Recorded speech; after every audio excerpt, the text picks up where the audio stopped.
नमस्कार, मी श्रावणी गोसावी। आज मी बनवते खमंग खुसखुशीत अशी तिखट पुरी। त्यासाठी मी 1 वाटी गहू पीठ घेतलं आहे, त्यानंतर अर्धा वाटी बेसन, 2 चमचे रवा, मिरची लसूण पेस्ट, 1 चमचा सफेद तीळ, हळद, धने पावडर, जिरे पावडर, ओवा, तिखट मसाला, बारीक चिरलेली कोथिंबीर, मीठ, वरून गरम तेलाची फोडणी करायची। सगळं मिक्स करून घ्यायचं। त्यानंतर पाणी ॲड करून पीठ मळून घ्यायचं व 10 ते 15 मिनिटांसाठी झाकून ठेवायचं आहे।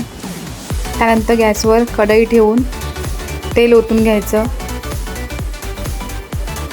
तेल गरम झालं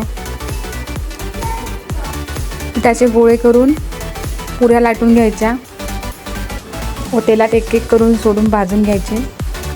या पुऱ्या दह्याबरोबर खूप टेस्टी लागतात।